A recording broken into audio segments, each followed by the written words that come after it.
Hello दोस्तों, कैसे हो आप लोग। आई होप आप लोग अच्छे होंगे। फ्रेंड्स, आज की इस वीडियो में हम लोग क्लास 12 के इंग्लिश के बारे में पढ़ेंगे और आज हम लोग का पॉइंट रहेगा चैप्टर से रिलेटेड कुछ महत्वपूर्ण प्रश्न को देखेंगे जो बोर्ड एग्जाम 2023 के लिए काफी महत्वपूर्ण है। तो चलिए ज़्यादा देर न करते हुए वीडियो की शुरुआत करते हैं।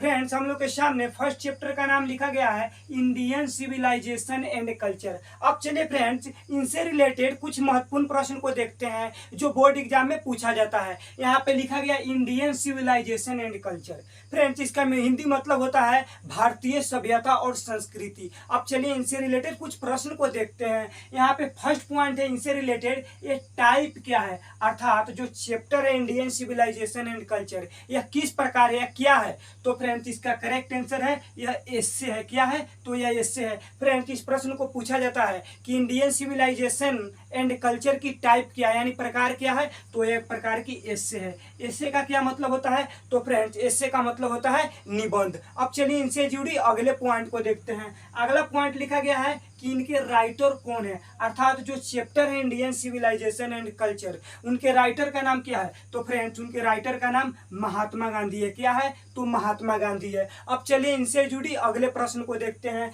यहाँ पे लिखा गया है वर्क, यानी जो राइटर है वो क्या करते थे।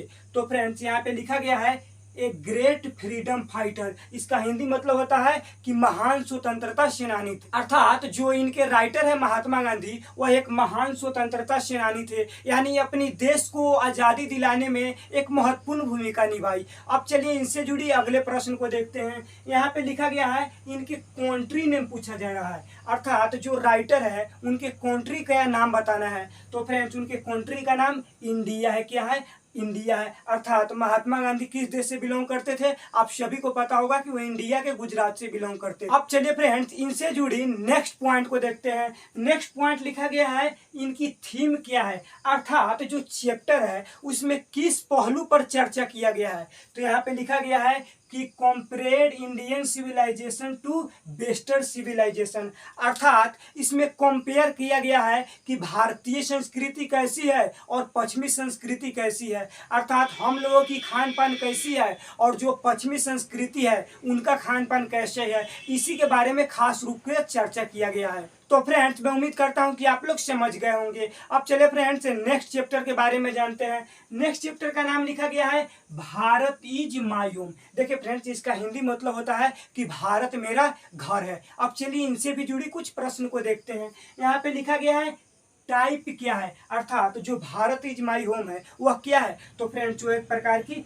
स्पीच है। क्या है? वो एक प्रकार की स्पीच है, यानी वो एक प्रकार की भाषण है। अब चलिए इनसे जुड़े भी अगले प्रश्न को देखते हैं। यहाँ पे लिखा गया है इनके राइटर नेम पूछा जा रहा है, अर्थात जो Bharat is my home chapter है उनके राइटर कौन है, यानी लेखक कौन है। तो फ्रेंड्स, उनके राइटर का नाम डॉक्टर जाकिर हुसैन है। क्या है? तो डॉक्टर जाकिर हुसैन है। अब चलिए फ्रेंड्स, इनसे जुड़ी अगले प्रश्न को देखते हैं। अगला पॉइंट कर रहा है कि वर्क पूछा जा रहा है, अर्थात जो इनके राइटर है डॉक्टर जाकिर हुसैन वो क्या करते थे। तो फ्रेंड्स, डॉक्टर जाकिर हुसैन एक great educationist and third president थे, अर्थात यह एक महान शिक्षावादी और भारत के तीसरे राष्ट्रपति थे। फ्रेंड्स, इस प्रश्न को भी पूछा जाता है कि थर्ड प्रेसिडेंट ऑफ इंडिया यानी भारत के तीसरे राष्ट्रपति कौन है। तो डॉक्टर जाकिर हुसैन है। साथ ही वह एक महान शिक्षावादी थे।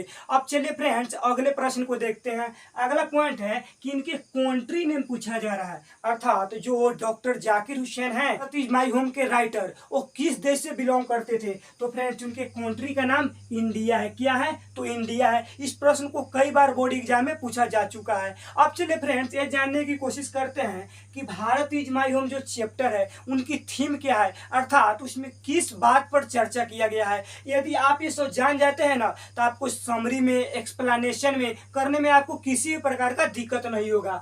तो फ्रेंड्स, इनकी थीम क्या है? तो इनकी थीम है has promised his loyalty to Indian culture. And इसका हिंदी मतलब होता है कि भारतीय संस्कृति के प्रति अपनी निष्ठा का वादा किया, अर्थात आप अपनी संस्कृति के प्रति कितने जागरूक है उन्हीं के बारे में Bharat is my home chapter में चर्चा किया गया है। अर्थात आप अपनी संस्कृति को कितना मानते हैं या भूल गए हैं या अभी अपनाते हैं, खास करके इन्हीं के बारे में डॉक्टर जाकिर हुसैन ने चर्चा किया है। तो फ्रेंड्स, मैं उम्मीद करता हूँ कि आप लोग समझ गए होंगे। अब चलिए फ्रेंड्स, नेक्स्ट चैप्टर की ओर बढ़ते हैं। नेक्स्ट चैप्टर का नाम दिया गया है, ये पोइट्री से है। कहाँ से है? तो ये पोइट्री से है। तो फ्रेंड्स इनका नाम दिया गया है, फर्स्ट चैप्टर है sweetest love I do not go. इसका हिंदी मतलब होता है सबसे प्यारा प्यार मैं नहीं जाता। इसका हिंदी मतलब यह होता है। अब चलिए इनसे भी जुड़ी कुछ प्रश्न को देखते हैं। चैप्टर नेम तो हो गया sweetest love I do not go. उसके बाद लिखा गया है टाइप क्या है, अर्थात sweetest love I do not go की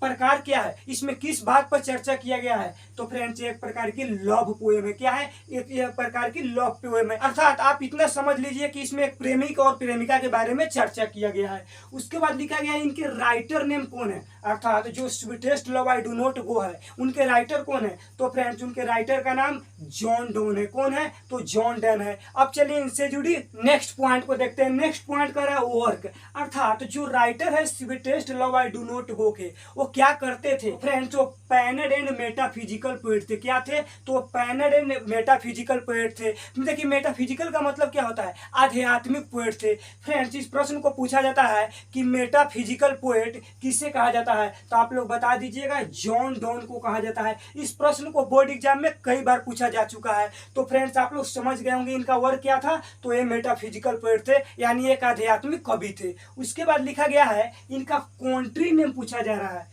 अर्थात जो जॉन डॉन है वो किस देश से बिलोंग करते थे। तो फ्रेंड्स उनके कंट्री का नाम इंग्लैंड था। क्या था? तो इंग्लैंड था। चलिए फ्रेंड्स इनके थीम के बारे में चर्चा करते हैं, अर्थात जो चैप्टर है sweetest love I do not go, उनमें किस पहलू पर चर्चा किया गया है। फ्रेंड्स ये अभी काफी इंपॉर्टेंट हो जाता है। तो यहाँ पे लिखा गया है कि has depicted the moment when a lover parts away from his beloved. इसका हिंदी मतलब होता है कि इसमें उस पहलू पर चर्चा किया गया है कि कैसे एक प्रेमी प्रेमिका से विलुप्त हो जाता है, यानी बिछड़ जाता है।